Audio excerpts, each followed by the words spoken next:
Welcome everyone, this is Rajnish. आज हम लोग कंक्रीट टेक्नोलॉजी का पार्ट 2 देख रहे हैं। ठीक है, तो ये ऑब्जेक्टिव क्वेश्चन का सीरीज़ है। ऑलरेडी 2 से लेकर 9 तक क्वेश्चन बता चुके थे। ठीक है, तो अभी हम लोग क्वेश्चन देखेंगे 10 से लास्ट। ठीक है, तो क्वेश्चन नंबर 10 देखना।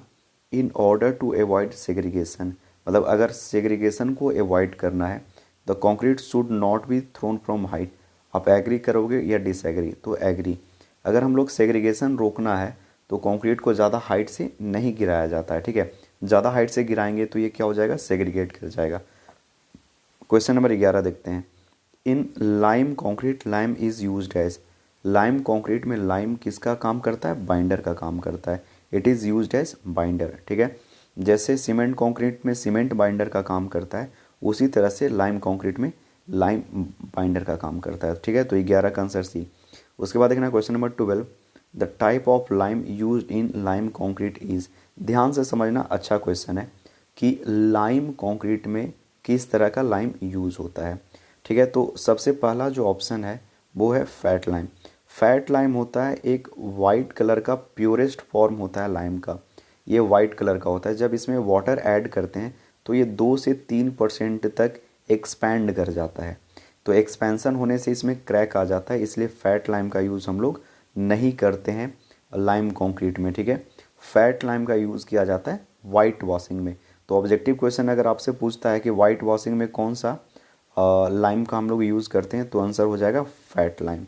ठीक है, पुअर लाइम में इम्प्योरिटीज़ बहुत ज़्यादा होती है। पुअर लाइम में क्ले की मात्रा ज़्यादा होता है।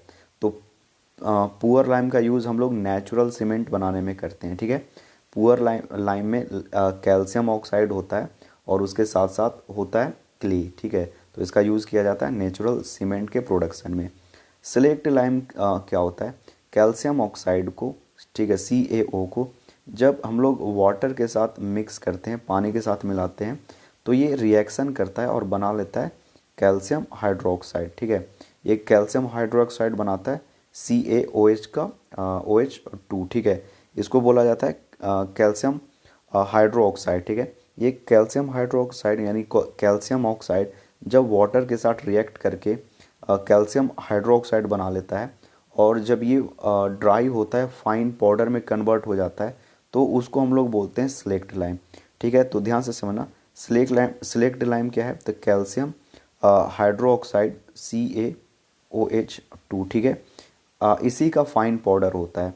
तो कैल्शियम ऑक्साइड ऑलरेडी रिएक्ट कर गया है, इसका यूज़ हम लोग नहीं करते हैं लाइम कंक्रीट में। ठीक है, इसका यूज़ लाइम कंक्रीट में नहीं करते हैं। ठीक है, ये जनरली आप लोग देखे होंगे बिहार में खैनी वैनी खाता है लोग, तो उसमें जो चूना यूज़ करता है यही सिलेक्ट लाइम होता है। ठीक है, सिलेक्ट लाइम होता है यानी वाटर के साथ इसका रिएक्शन हो चुका है। हम लोग लाइम कंक्रीट में जो लाइम यूज़ करते हैं वो हाइड्रोलिक लाइम होता है। ठीक है, हाइड्रोलिक लाइम का फॉर्मूला होता है कैल्शियम ऑक्साइड, और सिलेक्ट लाइम का फॉर्मूला होता है कैल्शियम हाइड्रोक्साइड। ठीक है, तो आई होप आपको समझ में आ गया होगा। ठीक है, फैट लाइम कहाँ यूज़ करते हैं, वाइट वॉशिंग। पुअर लाइम में क्या होता है, इम्प्योरिटीज़ ज़्यादा होता है, क्ले की मात्रा ज़्यादा होता है नेचुरल सैंड में। ठीक है, सिलेक्ट लाइम कैल्शियम हाइड्रोक्साइड को बोलते हैं, इसका यूज़ नहीं करते हम लोग, करते हैं हाइड्रोलिक लाइम। ठीक है, तो आई होप आपको समझ में आ गया होगा। अब नेक्स्ट क्वेश्चन देते हैं, क्वेश्चन नंबर 13। क्वेश्चन नंबर 13 बोल रहा है a good concrete should have minimum thermal expansion.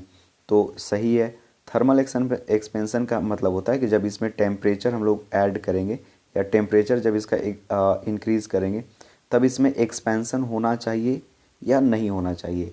तो हम लोग क्या चाहेंगे कि मिनिमम थर्मल एक्सपेंशन हो, यानी कम से कम ये एक्सपेंड करे। ठीक है, इसका एक्सपेंशन कम हो। तो कंक्रीट का थर्मल एक्सपेंशन कम होना चाहिए, मिनिमम थर्मल एक्सपेंशन होना चाहिए। ठीक है, यस।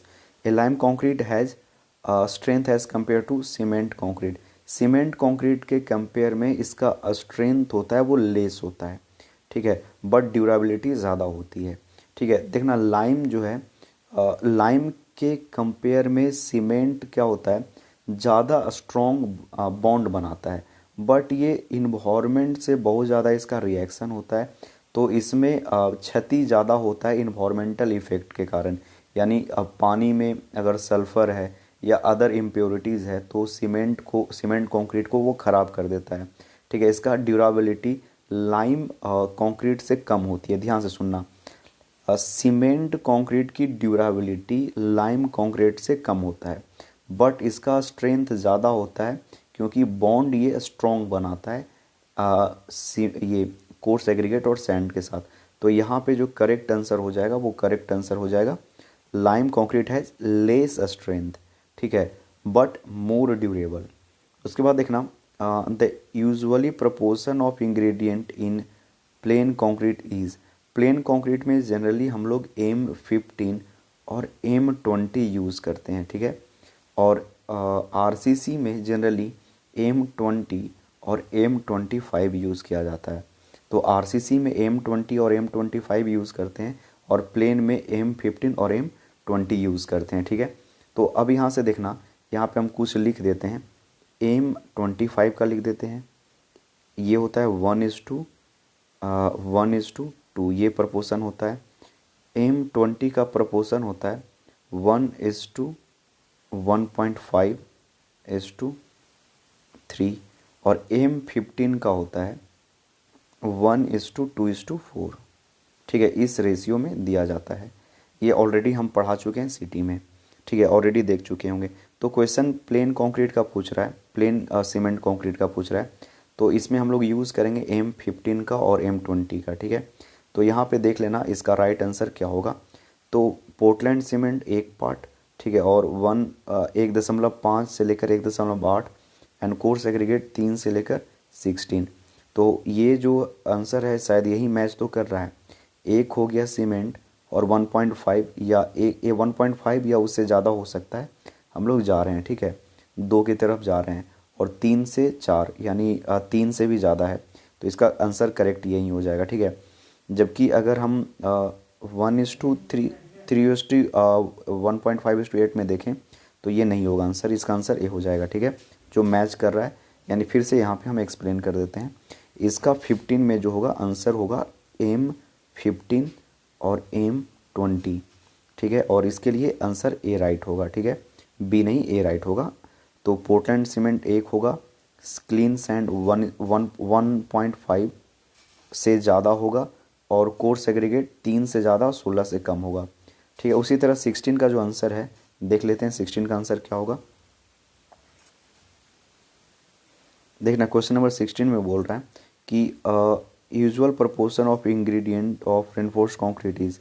तो RCC में हम लोग M20 और M25 का यूज़ करेंगे, ठीक है, M20 और M25 का यूज़ करेंगे।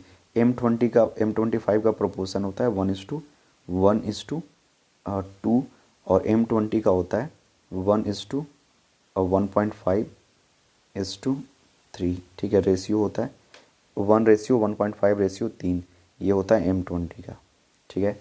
तो यहाँ से हम लोग RCC के लिए M20 और M25 का यूज़ करेंगे, तो इसके लिए आंसर हो जाएगा 1:, ये ऑप्शन बी हो जाएगा, ठीक है।